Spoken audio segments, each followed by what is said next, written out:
Hi viewers, ఇది ఓ హిందూగా digest చేసుకోలేకపోతున్నా, ఓ తెలుగువాడిగా సిగ్గుపడుతూ ఉన్నా. హిందూగా ఎందుకు డైజెస్ట్ చేసుకోలేకపోతున్నాను? పరమ పవిత్రమైనటువంటి తిరుమల శ్రీవారి లడ్డూలలో వాడినటువంటి నెయ్యి అసలు నెయ్యే కాదు. ఒక హిందువుగా ఆ లడ్డుని సాక్షాత్తు ఆ శ్రీమన్నారాయణ యొక్క వైకుంఠ ధామం నుంచి పంచుతున్నట్టు ప్రసాదంలాగా భావించి తింటామే. గణేష్ గోల్డ్ తాకట్టులో ఉన్న బంగారాన్ని విడిపించి కొనబడును. సంప్రదించండి 9966651144. మనం తిరుమల వెళ్ళి వచ్చామంటే ఎంత డబ్బున్న వాళ్ళైనా ఎంత పేదవాళ్ళైనా వాళ్ళ స్నేహితులకి రిమైనింగ్ వాళ్ళకి లడ్డు ప్రసాదాన్ని అమృతంలా పంచుతూ ఉంటారే. అటువంటి దానిలో అసలు నెయ్యే వాడలేదంటే అసలు ఎంత గౌరవం!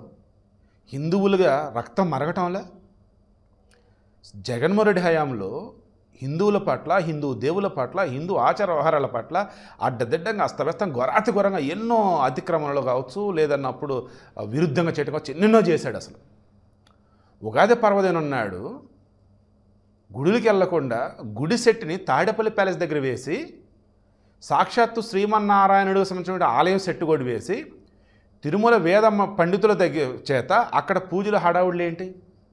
మరలా తీర్థం నోట్లో పోసుకోరు, ప్రసాదం తీసుకోరు. ఎంత దరిద్రం, ఎంత ఘోరరా నాయన! అసలు అటువంటి వాళ్ళకి హిందువులు ఎట్లా ఓట్లేసారో అర్థం కావట్లా. పోనీ డెవలప్మెంట్ ఏమైనా చేస్తే వేసాడని అనుకుంటే డెవలప్మెంటే లేదాయే. కేవలం చంద్రబాబు మీద కోపమో, పవన్ కళ్యాణ్ మీద కోపమో, లేదన్నప్పుడు మా క్రైస్తవుడు, లేదన్నప్పుడు వచ్చేసి మా కులపోడు అని చెప్పేసి ఓట్లు వేశారు. ఆయన చేసిన పాపాలు అన్నీ ఇప్పుడు తిరుమల లడ్డూలకు సంబంధించి ఆ కల్తీ నెయ్యి వివాదంలో జైల్లో ఉన్నటువంటి ఏఆర్ డైరీ ఎండీ కానీ, తర్వాత వైష్ణవ్ డైరీ సిఈఓ కానీ, తర్వాత బోలేబాబా డైరీకి సంబంధించిన డైరెక్టర్లు ఎవరైతే ఉన్నారో పొమిల్ జైన్, విపిల్ జైన్, వీళ్ళని కానీ రిలీజ్ చేయండి, దట్ మీన్స్ బెయిల్ ఇవ్వండి, 4 నెలల పైగా జైల్లో ఉన్నారు, అసలు ఎలా అని చెప్పేసి హడావుడి చేస్తూ ఉంటే దెన్ సిబిఐ కదా అప్పచెప్పింది. ఇది సిబిఐ నుంచి 2, తర్వాత ఏపీ పోలీస్ నుంచి 2, తర్వాత వచ్చేసి ఫుడ్ డిపార్ట్మెంట్ నుంచి 1, మొత్తం 5గురితో కమిటీ కదా, దాన్ని ఏమంటారు అంతే, ఇన్వెస్టర్స్ టీం కదా. వాళ్ళు ఏఆర్ డైరీకి సంబంధించి, వైష్ణవ్ డైరీకి సంబంధించేసి క్రాస్ చెక్ చేస్తే అరే వీళ్ళు దుంపదేగా అసలు వీళ్ళు నెయ్యే తయారు చేయలే. అండ్ బోలేబాబా డైరీ గాడు ఒకవేళ తయారు చేస్తున్నాడేమో వాడిదేమనుకుంటే ఆడ కెపాసిటీనే లేదు. గతంలో తిరుమల తిరుపతి దేవస్థానానికి బోలేబాబా డైరీ గాడు నెయ్యి సప్లై చేశాడు, అందులో క్వాలిటీ లేదని చెప్పేసి నెయ్యిని ఆపించేశారు. దాంతో ఏఆర్ డైరీని, వైష్ణవ్ డైరీని ముందు పెట్టి వైసీపీలో ఉన్నటువంటి నాయకులు మేనేజ్ చేసి అంతా కుమ్మక్కై ఏం కాదురా బాబు అని చెప్పేసి టెండర్లు కొట్టేసి ఇక ఆ తర్వాత నెయ్యి సప్లై చేశారు. పేరుకే నెయ్యి, అందులో పామాయిలు, కెమికల్స్, రా మెటీరియల్, ముడి పదార్థాలు వేరేవి, నెయ్యే లేదు అసలు. షాక్ అసలు, ఆ జడ్జి కూడా షాక్ అసలు, అరే ఏంటి దారుణం అని చెప్పేసి. సిబిఐలో ఒకటే చెప్పారు, మధ్యలో ఒక అతను సంజయ్ జైన్ అని చెప్పేసి సాక్ష్యం చెప్పడం కోసం అన్నట్టుగా, విట్నెస్ అన్నట్టుగా ఢిల్లీ నుంచి రాబోయాడు. ఈ డైరీలకు సంబంధించి మొత్తం తెలిసిన పర్సన్. అతను తిరుపతిలో దిగ్గానే అతను బెదిరించి అక్కడి నుంచి చెన్నై తీసుకెళ్ళి చెన్నై నుంచి ఢిల్లీ పంపించేశారు. నువ్వు రావద్రా బాబు, నువ్వు సాక్ష్యం ఏం చెప్పద్రా బాబు. ఈ మధ్య వాళ్ళు వేరే అతను కూడా ఎలాగ బెదిరించారు. వాళ్ళు జైల్లో ఉంటేనే సాక్షులు బెదిరిస్తున్నారు, బయటకు వస్తే సాక్ష్యాలే తారుమారు చేస్తారు, చంపనాన్ని చంపేస్తారు ఎవరినన్నా. సో అందుకని వాళ్ళు ఎట్టి పట్ల బయటికి రావద్దు, వాళ్ళు లోపలే ఉండాలి అని సిబిఐ ఈరోజు గట్టిగా వాదించింది. తదుపరి విచారణ ఈ నెల 17కు వాయిదా వేశారు. ఇప్పుడు ఒక హిందువుగా సిగ్గుపడుతున్నది, హిందూగా డైజెస్ట్ చేసుకోలేకపోయినా అయిపోయింది, తెలుగువాడిగా సిగ్గుపడుతున్నా. ఎందుకు? ఆనాడు 1953లో భాషా ప్రయుక్త రాష్ట్రాలు అన్నప్పుడు మనకు సంబంధించేసి ఫస్ట్ ఆంధ్రాని ఇచ్చున్నారు. అంటే 1956 అంటారు భాషా ప్రయుక్త రాష్ట్రాలు అన్నప్పుడు, ఫస్ట్ ఆంధ్రప్రదేశ్ అంటూ ఉంటారు. బట్ బిఫోర్ ఇండిపెండెన్స్ 1935 ఆ సమయంలోనే మీకు ఒరియా బేస్ మీద ప్రత్యేక రాష్ట్రం ఇచ్చారు, తెలుసా మీకు? స్వాతంత్రం వచ్చిన తర్వాత అన్నప్పుడు భాషా ప్రయుక్త రాష్ట్రం ఆంధ్రప్రదేశ్ అంటారు. బట్ బిఫోర్ దట్ తెలుగు వారి కంటే సెపరేట్ రాష్ట్రం కావాలన్నప్పుడు పొట్టి శ్రీరాములు ఆత్మార్పణ వల్ల 1953 అక్టోబర్ 1న, 1956 నవంబర్ 1 ఆంధ్రప్రదేశ్ రాష్ట్ర అవతరణ, 1953 అక్టోబర్ 1న ఆంధ్ర రాష్ట్ర అవతరణ, రాజధాని వచ్చేసి కర్నూలు. బట్ వాస్తవానికి దానికి ముందు పొట్టి శ్రీరాములు గారు చనిపోయేవాళ్ళు కాదండి.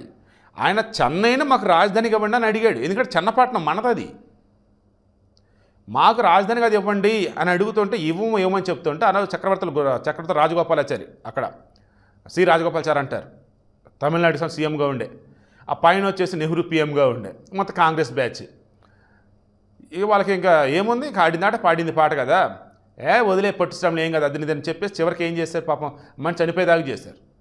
ఆ తర్వాత కూడా రాష్ట్రం ఇస్తాము, మొండిపట్టు పట్టొద్దు, ఒకవేళ మీకు చెన్నై కనుక ఇస్తానట్టయితే వారికి తిరుపతి దేవస్థానం కావాలంట, తిరుమల మొత్తం వాళ్ళకి ఇవ్వాలంట. సో దేవుడు కావాలా, రాజధాని కూడా తేల్చుకుంటే అప్పుడు మన వాళ్ళు వచ్చేసి సరే మాకు తిరుపతి ఇవ్వండి అని అన్నారు. సో అంత ఇదిగా మన తెలుగు వాళ్ళు దాన్ని తీసుకున్నప్పుడు దాని యొక్క వైభవాన్ని, గొప్పతనాన్ని కాపాడుకుంటూనే ఉండాలిగా. ఏం చేసామండి?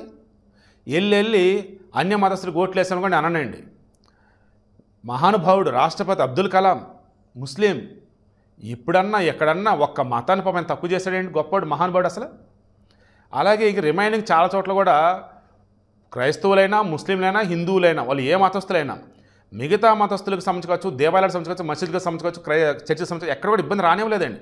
బట్ జగన్మోహన్ రెడ్డి హయాంలో అలా కాదు. తిరుమల కొండ మీద వచ్చేసి క్రైస్తవ మత ప్రచారం చేశాడు. అండ్ విజయవాడలో అమ్మవారికి సంబంధించేసి వెండి రథాలు సమయంలో మాయమైనవి, అంతర్వేదిలో రథం తగలబడింది. ఇలా చెప్పుకుంటూ పోతే అసలు ఒంటిమిట్ట మన ఏమంటారు ఉత్తరాంధ్రలో పాపం ఇక కోదండరాముడి యొక్క తలనే తీసేసినారే. ఇలా చెప్పుకుంటూ పోతే ఎన్ని ఘోరాలు, ఎన్ని దారుణాలు. అయినా సరే ఆంధ్రప్రదేశ్లో అవునన్నా కాదన్నా హిందువుల యొక్క జనాభా 80% అబోవ్ ఉంటుంది. మొన్న జగన్కి పడ్డ ఓట్లు 40%. అంటే ఇంకా 20 to 30% హిందువులు జగన్కే ఓట్లు వేశారన్నట్టు. ఎందుకంటే మరి వాళ్ళు ఏం పిచ్చాడో నాకు అర్థం కావట్లేదు. వీడియో క్లోజ్ చేసినాను. తెలుగువాడిగా సిగ్గుపడుతున్నా.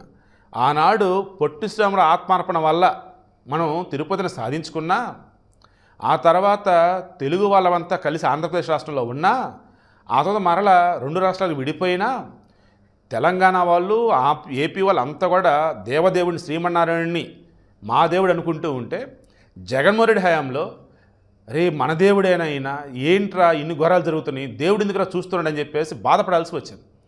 ఈరోజు మొత్తాన్ని పాప పండితే అన్నీ బయటపడుతూ ఉన్నాయి. మరలా చెప్తున్నాం కదా, ఈ AR dairy, Vaishnavi dairy, Bolebaba dairy ఈ బ్యాచ్ వెనుక ఉన్నది ఎవరు? ఆ రోజు ఈ దిక్కుమాలినటువంటి నెయ్యి కానిటువంటి కల్తీ నెయ్యిని సప్లై చేయడానికి టీటీడీలో వీళ్ళకి కోఆపరేట్ చేసింది ఎవరు? పార్టీ ఫండ్స్ వీళ్ళు ఎంత ఇచ్చారు? ఈ మధ్యలో వచ్చేసి స్కామ్ వచ్చేసి అసలు ఎలా చేశారు? బోలేబాబా డైరీ అక్కడ, వైష్ణవి డైరీ అక్కడ, ఏఆర్ డైరీ అక్కడ. అంటే ఇక్కడే పామాయిల్ని తీసుకొని ఇక్కడే అందులో రా మెటీరియల్ కొన్ని మిక్స్ చేసి అందులో వేరే కెమికల్స్ యాడ్ చేసి అది నెయ్యి అంటూ ఏఆర్ డైరీ లారీల్లో, వైష్ణవి డైరీ లారీల్లో పంపారా? అంటే ఖచ్చితంగా వీళ్ళకి ల్యాబ్ ఒకటి కావాలి. ఆ ల్యాబ్ ఆ సమస్య కూడా చాలా పెద్ద ల్యాబ్ అయి ఉండాలి. అంటే ఒక డైరీ ప్లాంట్ లాంటిదే కావాలి. ఏపీలో ఉందా, తెలంగాణలో ఉందా, తమిళనాడులో ఉందా, ఏ రాష్ట్రంలో ఉన్నాయి అవి? ఖచ్చితంగా ఇప్పుడు ఇవన్నీ బయట పెడితే పెద్ద పెద్ద తలకాయలు మొత్తం వస్తాయి. ఐఎమ్ షూర్ అండి, భారీ స్కామ్ ఇది. మరలా చెప్తున్నాం కదా, డబ్బు కోసం హిందువులు ఉన్నటువంటి కొంతమంది దుర్మార్గులు దేవుణ్ణి కూడా ఎలాగంటే అలా వాడేశారంటే ఇదొక బెస్ట్ ఎగ్జాంపుల్.